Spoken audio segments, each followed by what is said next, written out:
Chosen one. Hear me, my beloved. This is not an accident or a chance click. I know you. I have watched the season where your scroll remains sealed, the quiet chapters written in the hush of your heart. Tonight, the sealing hand is lifting. Your prophetic scroll is being unsealed in perfect Kairos timing. The appointed hour on heaven's clock has struck for you, written before your first breath. Anointed one, you stand at the edge of a destined moment, a sealed prophecy opening now that could unfold today, tonight, in the coming hours or days. Do not treat this like ordinary news. This is a holy summons. I declare it, what has been gestating in your spirit is moving from hidden word to visible work. The delay was not rejection, but preparation. The pressure was not punishment, but alignment. Listen as heaven whispers, the vision waits for its appointed time, as Habakkuk 2:3 promised, and every season has its sacred hour, as Ecclesiastes 3:1 declares. Breathe, chosen one. Receive reverence and urgent faith. Expect transformation in body, spirit, and circumstance. I call you now to lean in, to ready your feet, and to walk into what heaven has already reserved for you. Chosen one. Listen, heaven is intervening in a way that will not be contained by small explanations or casual faith.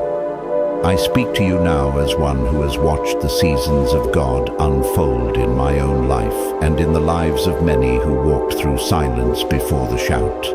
Your sealed scroll is being unrolled. The hand that wrote your name long before your first breath is beginning to reveal the codes, the destiny lines, the Kairos markers that have been kept in holy custody until this very hour. This is not theory. This is not sentiment. This is a prophetic activation. You may be feeling a push, a pressure, a dryness, or a restlessness that cannot be named. Hear me, my beloved, that sensation is not condemnation. It is preparation. It is pruning and protection. It is heaven's way of aligning you so you will fit the place you are about to inherit. Where you once rested will soon be too small. Where you once breathed will soon feel cramped. This is normal when the weight of your calling increases. The soil dries to push you toward the stream that has been reserved for your overflow. I will tell you plainly what I see. The land that matches your spirit has been prepared with you in mind. There were seasons of closed doors, seasons where you were misunderstood, times when your voice sounded too full of promise for the rooms you were in. Those closed doors were not cancellations, they were calibrations. They kept you from planting in soil that would choke the seed of what God placed inside you. Now the atmosphere is shifting. I want you to register that this is a Kairos moment, an appointed hour on heaven's clock, and the delay that felt like denial was actually a sacred slow work. You are being repositioned, not rejected. The shift you've been feeling is not punishment, but permission. Permission to stop shrinking yourself to fit what was never meant to contain you. The sacred scroll that names your assignment is receiving its unsealing now. Picture a seal breaking in heaven, a soundless crack, a light spilling through a chain loosening. Each crack corresponds to a portion of your life that was being readied, your influence, your voice, your capacity, your endurance. The breaking of the seal is a declaration that time has come for the hidden to become visible. I know the whisper of doubt that rises when change approaches. I have stood in the valley of waiting. I have tasted the confusion of a dream delayed. When my path seemed to stall, it was because God was teaching me new rhythms, new disciplines, new thresholds. I learned to steward small, faithful acts, prayer at dawn, careful words, guarded rest, and God multiplied them into a capacity to carry more. This is the very thing being cultivated in you now. The struggle was not a sign of failure. It was a refining fire and a secret training ground that made you qualified to carry greater oil. Pay attention to the signs: increased spiritual sensitivity, unusual peace about a decision that makes no natural sense, doors that open without your striving, people arriving who feel like destiny, and a sudden acceleration in favor. All of these are fingerprints of divine timing. The enemy will try to counterfeit these moments with fear, delay, and accusation. When that happens, remember, pressure is alignment, not punishment. Delay is preparation, not desertion. Every place you felt unfit or unseen was shaping you to enter a space that was already waiting. I declare this over you now. Your next season will resonate with the sound of your spirit. The soil will recognize the seed you carry. The rooms you will enter will be designed to hold your gift, not to shrink it. This is not bravado. It is a prophetic word anchored in the heart of heaven. You are moving into a realm where the atmosphere itself will respond to your obedience. What has been dormant in private shall be released in public, not for your glory, but for the expansion of God's kingdom through you. Do not misunderstand, this transition will ask you to leave forms of comfort and familiarity. Losing comfort is painful only if you imagine the pain is punishment. Instead, see it as pruning. Every cut, every loss, every season that felt barren was God aligning root to soil. The pruning allows branches to grow in new directions. Your capacity will increase not by adding more to what you already are, but by removing what cannot follow you. Let the pruning be received as mercy. I will close this segment with a single quiet reminder of Scripture's heartbeat about seasons. The vision waits for its appointed time. It hastens toward fulfillment when the time is right. Habakkuk 2:3. Hold that close. Let it steady you when the landscape looks uncertain. Expect activation. Expect the unsealing. Expect heaven to move on your behalf in ways that begin subtle and then become undeniable. When you are ready, breathe deep, chosen one. Feel the air shift. Your feet are being oriented toward a land that has been watching and waiting. Chosen one, hear me clearly. Heaven is lighting up signposts for you right now, and I will name them so your spirit can recognize the language of this season. The first marker you must learn to read is inner confirmation. You will feel a quiet knowing that does not argue with circumstance. It will come like a sudden clarity in prayer, a divine nod in your soul. When that knowing comes, receive it as proof that your sealed scroll has begun to unfurl. Do not dismiss it because the world says it makes no sense. The second marker is acceleration in favor. Doors will begin to open with less strain than before. You may notice invitations, introductions, opportunities dropping into your lap that you did not manufacture. When the favor arrives, do not be surprised. It is heaven matching environment to anointing. If a door opens and you sense a testing pressure, remember that pressure is pruning and alignment, not punishment. It is refining the piece of you that must enter. Third, watch for relational realignment. People who once fit your journey will fall away, and new covenant connections will appear. Those departures are not losses, they are protection.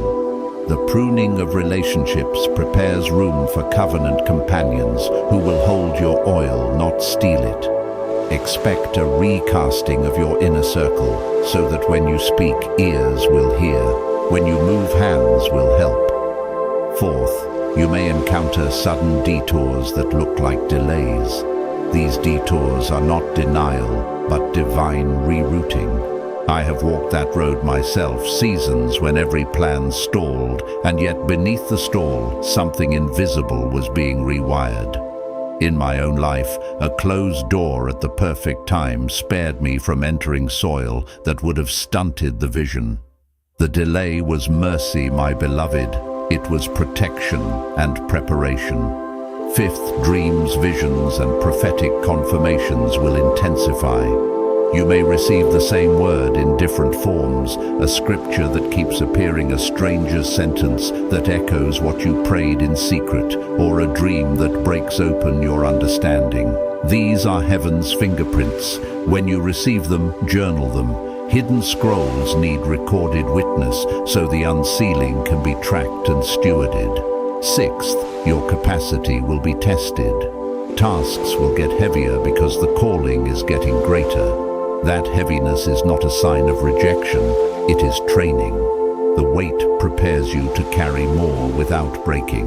Embrace the disciplines that expand capacity: prayer, discipline the habit of fasting to heighten spiritual appetite, careful speech, and resting as a sacred act, not a luxury. Steward these practices and you will graduate into carrying the load you were made for. Seventh, provision will align with purpose. Money, resources, and help will arrive that match the scale of what you are called to build. This is not transactional prosperity. It is an atmosphere shift where supply meets assignment. When it comes, manage it with humility and wisdom. Let your stewardship prove that you can carry what heaven gives you. Now, posture matters. Prophetic truth without practical posture becomes inspiration that expires. Here are the postures I have lived and taught that will hold you steady as your scroll unseals. First posture, wakefulness. I learned this in a season when everything looked asleep. I began to rise earlier to meet God in quiet, and I discovered that the hour before dawn is a breeding ground for destiny. Wakefulness is not anxiety, it is awareness. It trains your spirit to recognize Kairos moments and to move when heaven moves. Second posture, writable faith. Put pen to paper. Write the vision as it comes. I once ignored a small scribble and later wished I had saved that thread. What I wrote down later became the map of a ministry. When the scroll is unsealed, your handwriting becomes a covenant witness. Name dates list, people jot impressions. These small acts of faith make the unseen accountable. Third posture, boundary and discernment. Learn to say no without shame. Some doors will be tempting but not destined. Saying no preserves your oil. Discernment is a muscle developed by small choices: who you sleep near, what you consume, who you consult. Protect your spiritual atmosphere with intentional limits. Fourth posture, obedience in the small. Heaven often releases the large through faithfulness in the little. Cook the meal, pay the bill, show up where you said you would. These mundane fidelities are the hidden weights that prove you can carry more. I experienced this when a seemingly insignificant act of kindness later opened a kingdom connection I had been praying for years to find. Fifth posture, surrendered expectation. Expectation and surrender marry here. Expect the unsealing with holy confidence, but surrender the timetable and the how. When I stopped trying to micromanage the when, I found that God's timing was far more generous and exact than mine. Release the timeline and hold fast to the vision. Sixth posture, celebrate small revealings. Do not wait for the full unveiling to give thanks. Each fragment of the scroll that is unrolled is deserving of worship. Gratitude lubricates destiny. It oils the hinges of heaven so more can move. Celebrate like a child who knows their party is coming and savors every invitation. Seventh posture, community transparency. Share the load with trusted, tested companions. Prophecy is not private performance. It is a communal responsibility. When you are accountable, your steps are steadier. I cannot overstate the value of a few faithful voices that will speak truth when you are tempted to doubt. Chosen one.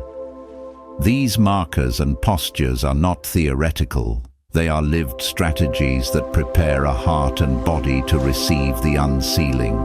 The enemy will try to counterfeit your signs with counterfeit pressure, counterfeit delay, counterfeit favor. Do not be surprised. When that happens, speak back with clarity. This pressure is pruning. This delay is protection. Let those words settle in your mouth and push back the lie. I declare now into your spirit, you can be both tender and strong, expectant and surrendered, holy and human. Heaven is not asking you to be flawless, only faithful. Receive these markers. Practice these postures. Let your daily life become the scriptural soil where your scroll's ink is made visible. Your destiny is not distant, it is drawing near, and your obedience in the small things will make you ready to walk into what has been prepared for you. Chosen one, come closer. I want to speak plainly about the moment your feet will first move into that new ground and the first measures you must take so destiny does not pass you by. This is a sacred how to given in love.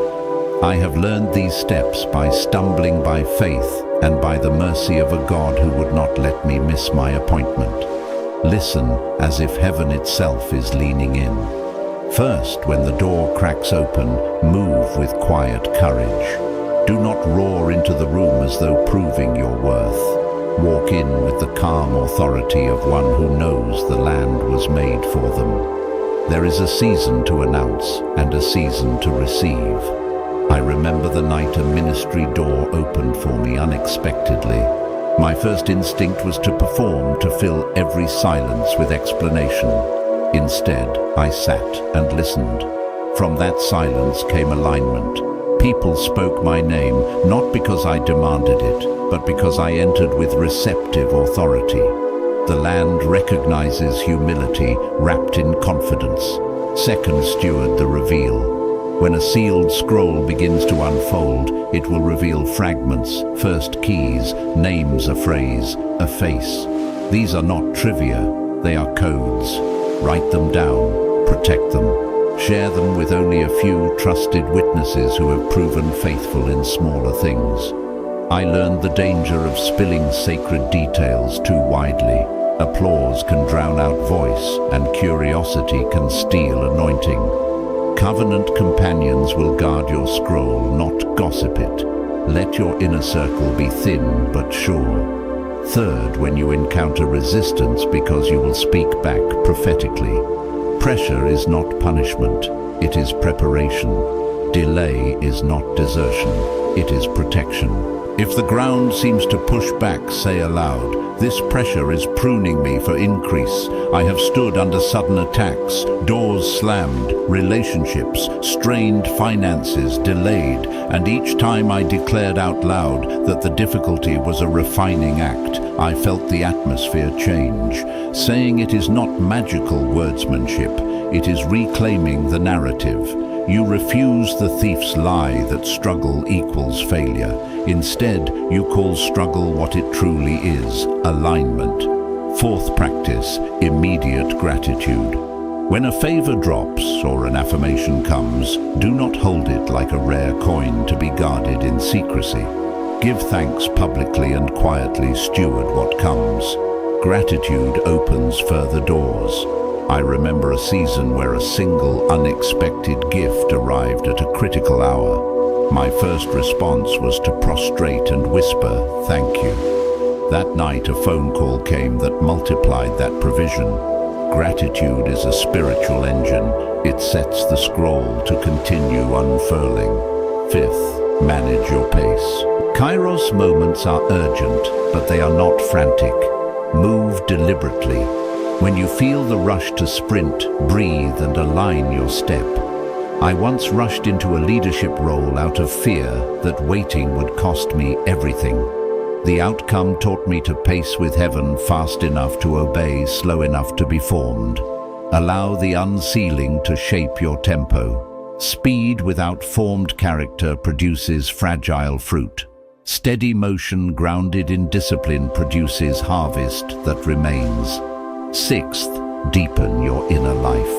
The external unsealing reflects an internal readiness. Prayer must become deeper, not louder. Worship must become truer, not flashier. Study must become tender, not hurried.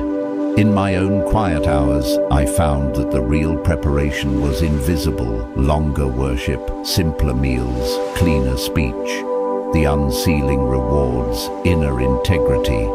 Heaven will not entrust a public altar to a private life that is neglected. Seventh, receive the people who are sent. Not everyone who applauds is meant to stay, but some will be angels in human form, partners, mentors, friends who carry a piece of your next season. When they arrive, welcome them with wise hospitality. Listen before you allocate, trust test before you invest, bless before you bind. I have been blessed by a single hand that showed up to help without asking for credit. Those hands will be present for you. Open your table to them and let covenant be the language that holds community together. Eighth, recalibrate your image of success. The land that matches your spirit rarely applauds hustle. It rewards faithfulness. Let go of the metric that says visibility equals value. Your value is imprinted by God. The land will confirm it, not create it. I used to chase visual markers, likes, invites, applause, thinking they were destiny. The true confirmations were quieter, a door that opened only when I was ready, a relationship that deepened when I proved trustworthy. Relearn the measuring stick, lasting fruit is the proof. Ninth, keep a prophetic journal. Record not only what happens, but how you sense heaven-moving phrases from dreams, the nudges in prayer, the names that recur. Later, when you need reassurance, the journal will be a map. When my own map seemed unclear, I returned to pages written in the night. The pattern emerged, and I understood the unsealing had been gradual and sure all along. 10th, remember mercy in your judgment. As doors open for you, others will still be in their season of waiting. Do not flaunt your favor. Walk with quiet gratitude and generous hands. I have learned that generosity is not only financial, it is time, blessing, anointing, referral. When you give what you have, the land confirms you as a steward. Chosen one. The breaking of the seal is not abstract. It is practical. It requires posture, discipline, and faith worn like a cloak. It is holy work to receive the unsealing with wisdom. So position your heart, now humble enough to learn, bold enough to move, tender enough to receive compassion for yourself when obstacles rise. When you do these things, the scroll's ink will no longer be hidden. It will write itself into your life in ways that match the spirit within you. Chosen one, lean in. There are heavenly protocols being released now that will require both courage and tenderness from you. I speak from a place of seasons. I've walked through nights that felt endless and mornings that came like thunder. I tell you this so you will know I am not teaching from theory, but from testimony. The unsealing of your scroll will demand spiritual clarity, legal positioning in the heavenlies, and practical obedience in the natural. Let me give you the keys I carry. First key, declare your identity out loud. Do not let fear be the loudest voice in your house. Say, I am chosen, I am anointed, I belong to heaven's plan. Make these declarations as if you are answering the whisper that has followed you for years. I used to whisper them under my breath until one morning I spoke them aloud into a storm of doubt. The air changed. The enemy's accusations recoiled when met by a simple truth spoken boldly. When pressure comes, say, this pressure is preparation. It is pruning and protection, aligning me to receive what God has prepared. Make those words your shield. Second key, dismantle illegal agreements. Many of us have subscribed to timelines that were not ours, promises of lack, definitions of failure, curses of limitations spoken in ignorance. I remember carrying a family word that told me I was always too late. It chained my step until I began to renounce it with scripture and spiritual authority. You have legal ground to reclaim. Speak gently but decisively, break the vows made in fear. Replace them with promises made in faith. This is not metaphysical bravado, it's reclaiming the right to step into the inheritance written for you. Third key, prepare your worship altar. Heaven moves toward praise. I found this to be true when a season of waiting lifted, not because circumstances changed overnight, but because my heart became a resting place for God. Worship is not only song, it is the posture that aligns your spirit with heaven's frequency. Set aside time to meet God without agenda. Let your worship be the soil where the scroll's ink will settle. When delay seems long, remind yourself that delay is not desertion. It is divine rerouting and protection. Worship through it, and the rerouting will open into runway. Fourth key, keep covenant secrecy. There is a difference between publicity and proclamation. Some revelations are meant to be carried like fragile glass, seen by hands you trust, not eyes that would score you. I learned the hard way that too much exposure can invite delay. Share with covenant friends who have proven their faithfulness. Call them when your spirit needs holding. Let your inner circle be compact and holy. Fifth key, align practical rhythms to your calling. Kairos moves through habit. The small rhythms you practice now, rising to pray, writing down nudges, keeping your word, create a container for destiny. I am convinced that heaven honors consistent small acts more than dramatic bursts of effort. The person who makes the bed, answers the call and tithes when there is nothing in the mailbox will be entrusted with more. Habit is prophetic. It declares who you are becoming before you step into the stage. Sixth key, receive correction without shame. God will sometimes speak correction through seasons that sting. Do not read correction as condemnation. Read it as alignment. I have been corrected publicly and privately.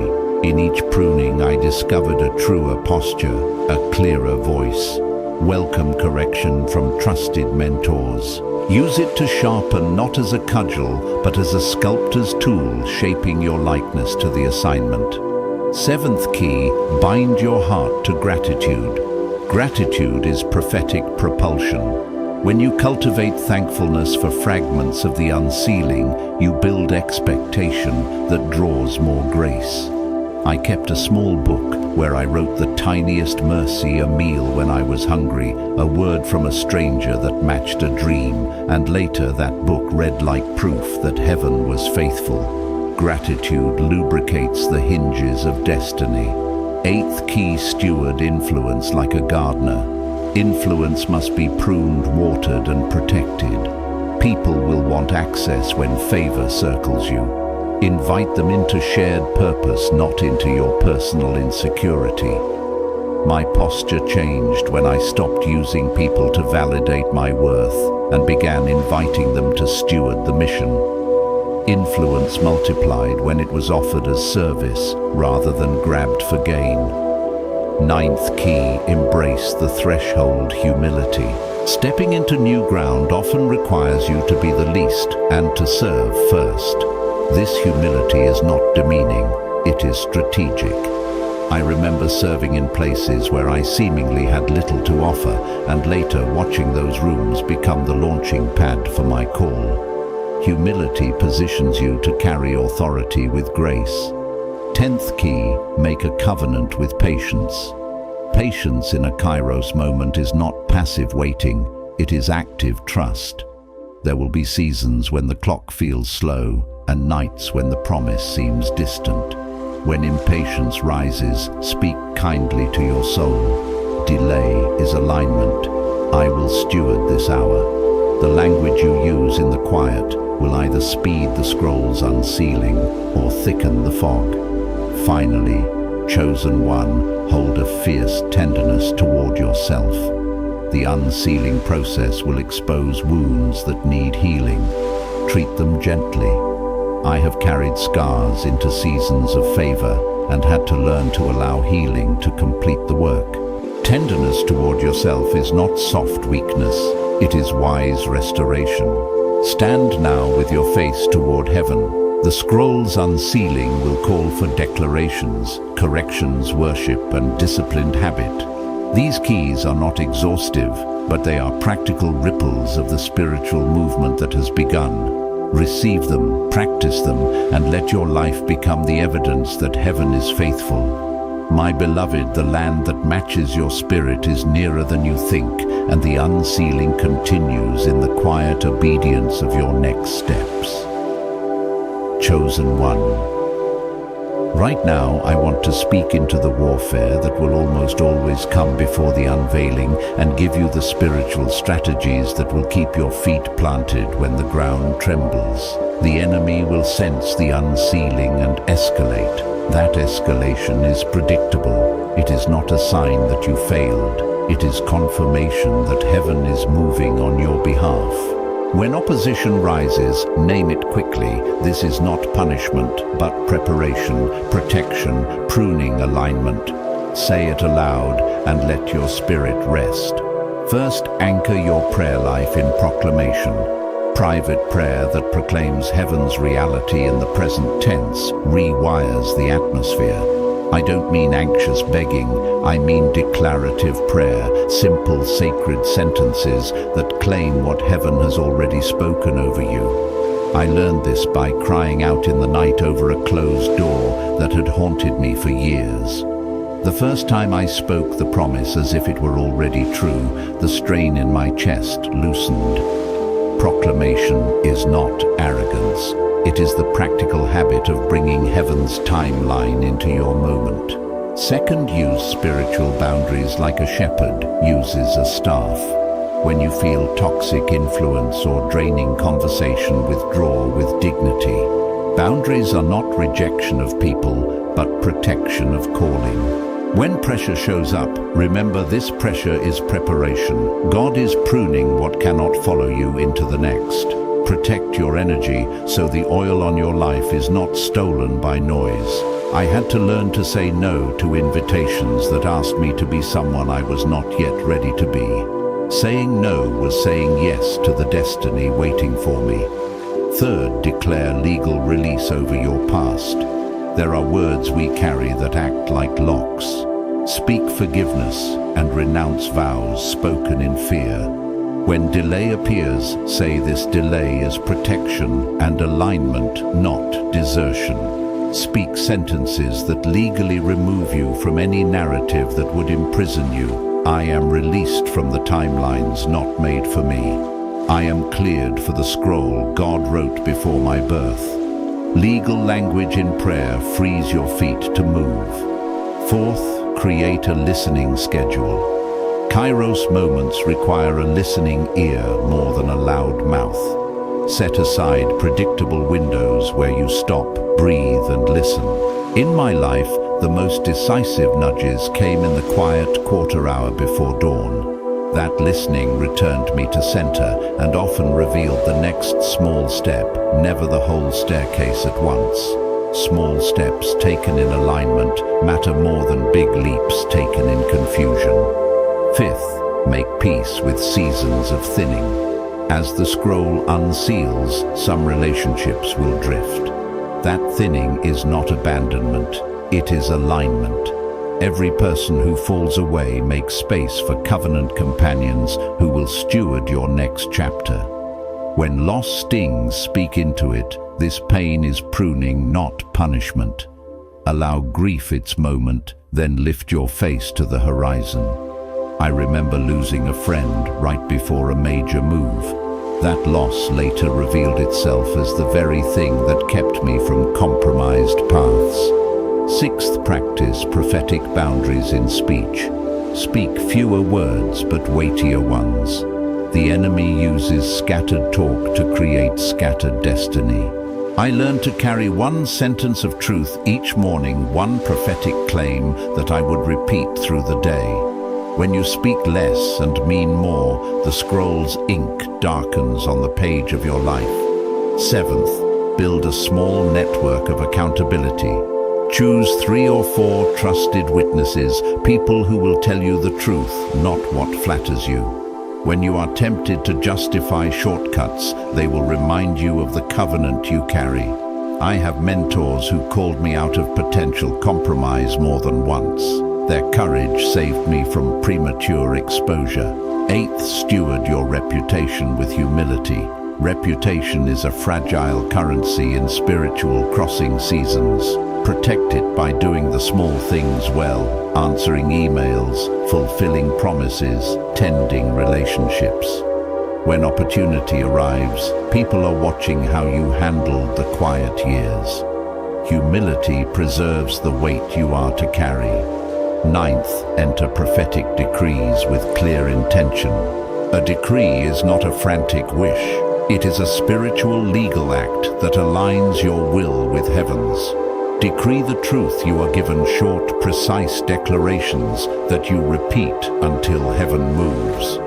When opposition swells, decree louder. I move in the season written for me. I take no counterfeit timelines. Declarations create movable territory in the spirit. 10th, receive grace for imperfection. You will falter, you will fear. That does not disqualify you. When discouragement arrives, call it what it is, a test, not a sentence. This testing is preparation, protection, pruning, alignment. Give yourself the same mercy you would give a child learning to walk. I failed publicly and privately, and each time mercy steadied me for the next step. 11th, cultivate a practice of visible gratitude. When a favor arrives, no matter how small, announce thanksgiving. Gratitude is prophetic propulsion. It moves heaven's favor closer to you. I wrote each small mercy in a book and read it aloud when hope thinned. The simple act of praise loosened fresh provision. 12th, prepare to receive help without shame. Some gifts will come as hands reaching through doors you could not open alone. Receive them gratefully and steward them responsibly. Help is not a commentary on your worth. It is a channel of provision. When assistance arrives, manage it faithfully, and the gatekeepers of heaven will trust you with more. 13th, guard your imagination. The enemy will try to replay old failures as future certainties. Replace those scenes with the new narrative heaven has given you. Visualize the place that matches your spirit in detail. Who is there, what is being built, how you serve. Imagination is prophetic rehearsal. It trains your soul to inhabit what is coming. 14th, move in faith, not fear when the open door requires small obedience. Kairos often asks for a modest, faithful next step, a call, a visit, a simple email. Do it now. The smallest obedience can shift the scroll's trajectory. 15th, keep an eye for unexpected confirmations. Sometimes God confirms with small, ordinary signs, a repeated phrase, a song lyric, an encounter with a stranger. When these line up, collect them like breadcrumb evidence that heaven is actively directing you. Anointed one, the battle is real, but so is God's care. Stand firm in the truth you carry. This season is unfolding not because of chance, but because heaven has set it. The pressure is refining, the delay is protecting, the pain is pruning, and every stumble is part of your forming. Keep your voice steady, your posture humble, and your steps obedient. The scroll is unsealing, and heaven is watching to see how you will steward what is being revealed. Chosen one. As you stand with your foot over the threshold, there are practical matters of stewardship and supernatural posture that will determine whether the land takes root in you or you simply pass through it. Hear me, the entrance is sacred, and the way you govern your first days in the new ground will seed the legacy you carry. I say this from seasons I've lived, times when I walked into rooms that felt ordained, and also times when I tried to take a place before I had been formed to keep it. Those mistakes were mercies. They taught me how to steward well. First, receive authority with humility. The land will respond when you carry presence, not performance. Speak with quiet authority. I come as a steward of what heaven has provided. When you feel the weight of responsibility, remember pressure is not punishment, but preparation, protection, pruning, alignment. That pressure is shaping you to wear the mantle without being crushed by it. I felt this when I stepped into a leadership role too early. The pressure was fierce, but it was pruning my instincts and aligning my heart to lead from grace rather than from need. Second, organize what you own. Resources will begin to line up: time, talent, and treasure. God often sends provision before full clarity testing whether you will steward with wisdom. Create simple systems, track finances, map relationships, calendar sacred rhythms. I learned to manage a sudden gift early in a season by immediately setting a budget and naming the first 3 people I would bless. That discipline prevented waste and turned provision into multiplication. Third, settle legal and relational clarity quickly. The new land often requires papers, signed agreements, made apologies offered, or boundaries drawn. Avoid spiritual arrogance that assumes relationships will fix themselves. Bring truth, bring reconciliation where needed, and release what cannot be healed. When relational tension rises, declare this tension is pruning and protection, not punishment. Speak clarity with kindness. I once delayed a needed conversation and paid for it with months of confusion. When I finally spoke truth with tenderness, the atmosphere cleared and the scroll progressed. Fourth, build small altars of continued worship. The tempo of success can drown out the voice that called you to begin. Make daily sacred spaces, 5 minutes of undistracted worship, a meal offered in prayer, a phone call to thank a mentor. These small altars keep heaven's frequency present. I have seen entire projects reroute because someone refused to stop worshipping when the applause grew loud. Worship preserves the unsealing. Fifth, create a receiving protocol for new people. Not everyone who shows up is destined to stay. Some are footnotes, some are co-laborers. Develop a way to listen and test an initial season of observation, a practical trial, a shared task. People will reveal their stewardship in small assignments. I once trusted a brilliant helper too soon, and it sabotaged a season of fruit. After that, I learned to ask for small service before large access. Sixth, protect your private life. Public seasons tempt public performance. Guard your bedroom, your table, your first moments of the day. If your private life decays, the public will not sustain you. I know the cost of public ministry without private devotion. The land will not hold your spirit if you neglect its foundation. Private prayer, private study, private rest. They are the hidden bedrock that makes public fruit durable. Seventh, practice generous speed. When doors open and help arrives, be quick to bless, quick to employ, quick to speak thanks. Generosity lubricates destiny. When a benefactor once helped me with a launch, I immediately invited their counsel and publicly thanked them. That response birthed continued favor. Generosity signals that you are a steward, not a consumer. Eighth, institutionalize humility. Put systems in place that prevent ego from centralizing power. Create feedback loops, appoint accountability partners, and write down decision-making processes. I instituted monthly reviews in a team I led, simple questions about motive, outcome, and humility. Those reviews prevented the slow drift into self-preservation and kept the unsealing honest. Ninth, document the unfolding. Keep a scroll, literal or digital, of confirmations, names, dates, dreams, unusual coincidences. When doubt tries to rewrite history, the documented trail will remind you of heaven's movement. I return to my own journal on hard nights.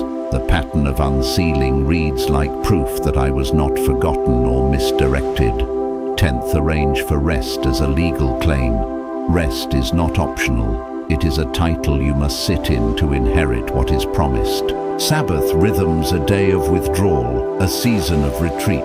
These are legal acts that protect your long-term capacity. I once tried to sprint a season without rest and found my influence collapsing. Learning to rest was learning to steward length of days, not only intensity of moments. 11th, prepare for multiplication through delegation. As the land gives increase, your role shifts from doer to delegator. Do not hoard tasks. Appoint leaders, train, and release. The way you multiply is by making other leaders. I failed at this initially, believing only I could do certain things, and I nearly burned out. Releasing work became the method of release for greater harvest. 12th, steward your language. Your words will shape the atmosphere. Speak decrees of faith, not curses of fear. Replace "I can't" with "I will steward what heaven gives." I learned to guard casual complaints. What I muttered in private sometimes manifested as delay. Speak destiny aloud and watch doors respond. 13th, remain teachable. The land will require new skills: administration, diplomacy, communication. Don't be too proud to take a class, read a book, or receive mentorship. I sought counsel from older stewards, and their simple practices saved years of trial and error. Teachable hearts are trustworthy to heaven. 14th, multiply grace in how you receive failure. Mistakes will occur. Use them as soil for learning, not as tombs of shame. When I mishandled a launch, I publicly owned the error and invited correction. The humility multiplied grace around me and repositioned the project for future success. 15th, declare legacy, not momentary success. The land that matches your spirit is not about a single season of favor. It's about building something that outlives you. Begin with the end in mind. Who will continue? What will remain? How will the next generation be equipped? When you steward for legacy, every decision gains a new horizon. Anointed one, treat the arrival like a sacred trust. The soil will test you, the atmosphere will tempt you, and the call will ask more than you expect. When pressure, pain, or delay comes, name it quickly as preparation, protection, pruning, alignment. Receive these practical ways to steward and walk into the land with the wise heart of one who knows they have been entrusted, not entitled. Keep your hands open and your feet steady. The land is waiting for a steward, and heaven is watching how you will hold what it gives. Chosen one, now is the season to step fully into what heaven has already spoken over you. I say this with the certainty of one who has been led through long nights into morning, who has carried a burden that later became a blessing. Hear me, what you have endured was never wasted. Every ache, every slow hour, every door that stayed shut was preparation, protection, pruning, alignment, designed to make you fit for the field you will inherit. You may still feel the tremor of recent trials. When pain surfaces, understand immediately that it is not punishment but preparation. When pressure presses, know it is pruning and protection. When delay lingers, remember it is alignment, not denial. Say that aloud, my beloved. This pressure is pruning. This delay is protection. Let those words steady you like a hand on a trembling knee. I want to give you 3 final sacred commitments to make now, acts of faith that will root the unsealing into your everyday life. I speak from hard-won seasons of doing these things when I had nothing left but a promise and a posture. First commitment: walk as your name says you are. Speak your identity with calm authority. Do not over-explain. When people ask, answer simply, I am called, I am sent. The world may not understand the fullness of your calling, and that is fine. When I began to introduce myself by assignment rather than by resume, the atmosphere shifted. Doors that previously resisted opened because I had stopped arguing for my place and started occupying it with dignity. Your title before men matters less than your title before heaven. Carry it well. Second commitment: protect your interior life with holy rigor. The land you are entering will reward those who guard their secret place. Commit to daily quiet 10 minutes if that's all you can manage to hear the voice that formed your scroll. I confess, in seasons when I let rhythm slip, I found myself anxious and reactive. When I recommitted to small, private altars of prayer and honest conversation with God, clarity returned. This is not legalism, it's love for the source of your calling. Third commitment: become an arranger of others, not just a collector of applause. The inheritance you step into is communal. Your mission expands when you create places for others to flourish. In my journey, the moment I began to invest in rising voices rather than hoard the platform, walls of resistance fell away and new covenant people gathered around me. Stewardship breeds multiplication. Now, practical courage there will be a first step that feels risky. It might be a phone call, a short trip, a new hospitality, a quiet donation, or a meeting where you simply listen more than you speak. Take it. Kairos honors obedience more than spectacle. I remember one urgent invitation I almost refused because I was tired. I went quietly, sat, and by the end of the evening a door opened that shifted a whole season. The step was small, the consequences were vast. When fear whispers that you are too late or too young or too broken, answer the same way I have learned to answer, with truth and tenderness.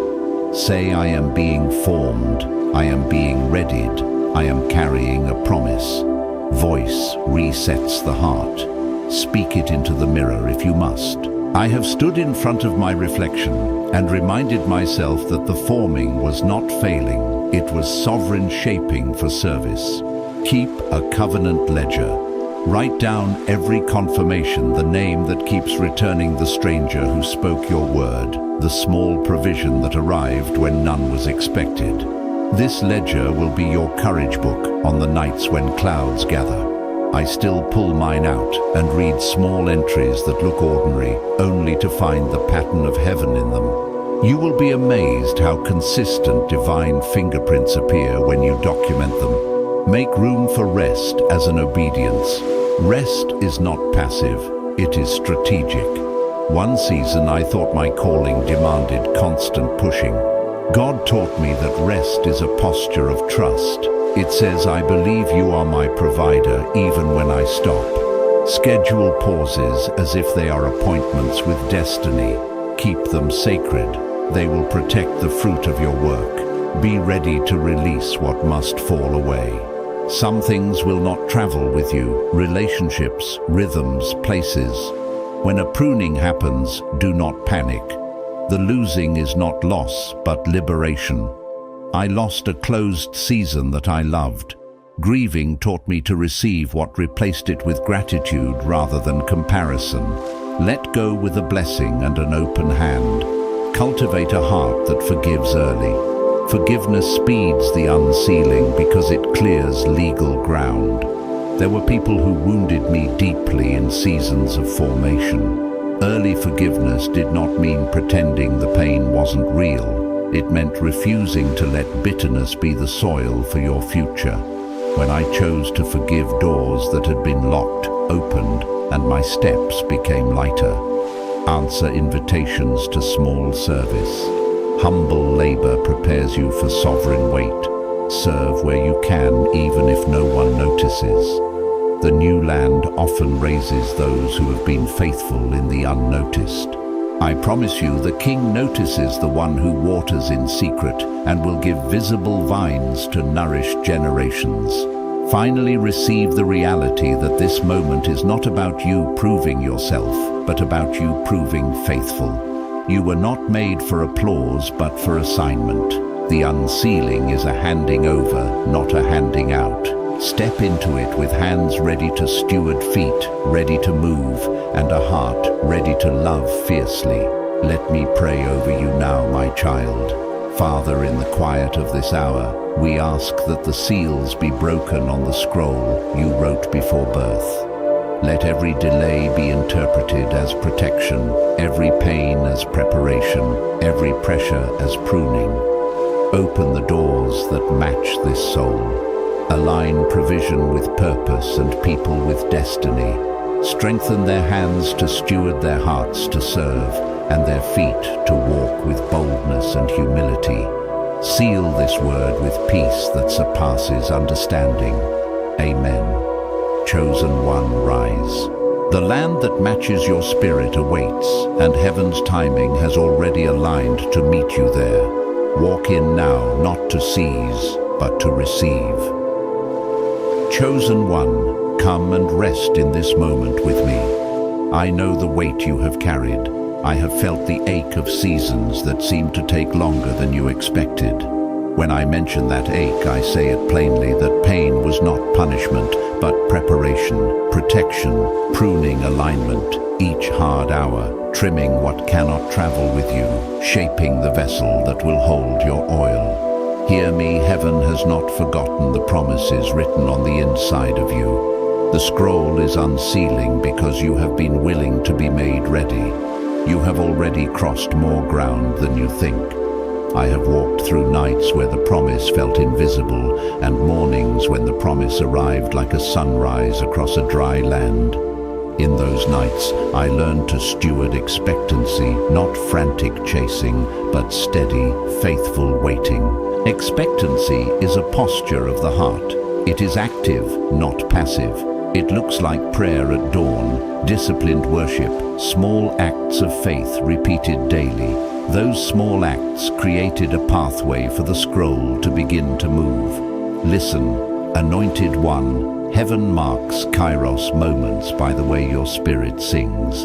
There will be confirmations, a name, a phrase, a face that align across time like signposts. When you see those signs, receive them.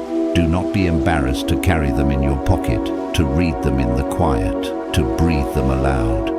I have a notebook where I kept tiny confirmations, and when discouragement returned, I read them like a map. The map will remind you that the movement you cannot yet see is still happening beneath the surface. When the enemy accelerates opposition, name it. Say, this is not rejection, it is preparation, protection, pruning, alignment. Declare it with your mouth until your heart believes it.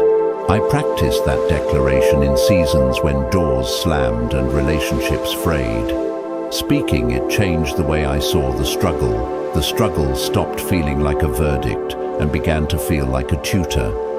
The tutor's lessons are sharp, but they graduate you into a capacity you otherwise would not possess. Now, a few practical sacred habits to carry with you into the land. Keep your journals sacred, record dreams, confirmations, and the small mercies. Tend your morning altar, 10 minutes of undistracted listening before the day demands you. Convene a thin circle of covenant companions, 3 or 4 people who will pray, correct, and celebrate with you. Practice gratitude loudly. When favor arrives, give thanks first. Steward provision wisely. Manage what comes as if you will be accountable for it tomorrow, because you will. There will be moments of thinning friends who disappear, doors that quietly close. Do not panic. Thinning is not abandonment, it is alignment. When people leave, room is made for covenant, who will carry your calling, not compete with it. Let your goodbyes be with grace, and your welcome be with discernment. I once lost a companion days before a major invitation arrived. I grieved, then I watched how that very loss spared me from entanglement that would have compromised the assignment. This is how heaven protects you, by making room. You are not being asked to be perfect. You are being asked to be faithful. When you stumble, receive correction quickly and mercy fully. I have stumbled publicly and privately, and the tender hand of grace was the unglamorous thing that kept me moving. Tenderness towards yourself is not indulgence, it is wisdom. Treat your soul like the temple. It is clean, it feed it, guard it. When you hold your inner life with reverence, external favor will find a steady home. Now take a moment and declare these sentences aloud with me. I am chosen. I am anointed. My scroll is unsealing. The delays were protection. The pressure was pruning. The pain was preparation. I will walk into the land prepared to steward what heaven gives. Say them slowly, as if each word is unlocking a door in your spirit. I have done this when fear wanted to louden. It steadied me. Let the words settle and become your rhythm. Prepare for surprising help. God will send hands and doors from unexpected places. People you once thought were unrelated to your calling will become collaborators. Receive them with wise hospitality. Test the fragrance of their motive. Invite them to small service before large access. I once accepted help from a stranger who later became a foundational covenant. My openness did not cost me integrity because I tracked character, not charisma. Finally, chosen one stepped forward with the gentleness of one who knows they belong. Move without apology and with deep reverence. The land that matches your spirit responds to presence more than performance. Walk into rooms with humility and authority. Sit down when you must listen more than you speak, and act when obedience asks. The smallest faithful move is often the hinge of a season. My beloved, this is your hour of unsealing. The timing was set before you drew breath, and heaven's clock is precise. I have watched the scroll break open in my life and in many others. It always begins in the small things. An answered phone, a whispered confirmation, a kindness returned. Tend the small things, and you will not miss the big revealing. I bless you now with courage and a steady heart. Go and steward what has been entrusted to you with care, with humility, and with relentless faith. The land is ready. Walk into it as an heir, not a guest, and know that every step you take is watched and honored by the one who wrote your name. Chosen one, receive this as my blessing and charge. Your sealed prophecy is opening, your hidden scroll is being revealed, and you stand now in your exact Kairos moment on heaven's clock. I declare favor, clarity, and steadfast courage over your path. Walk in this hour with faith, tender humility, and fierce obedience. Every pressure you felt was preparation, every delay, protection, every loss, pruning for increase. Remain aligned with the anointing, my beloved. Stay faithful, steward what is given, and watch heaven make the invisible visible. If this word moved you, speak amen below, and join me as we expect its fulfillment.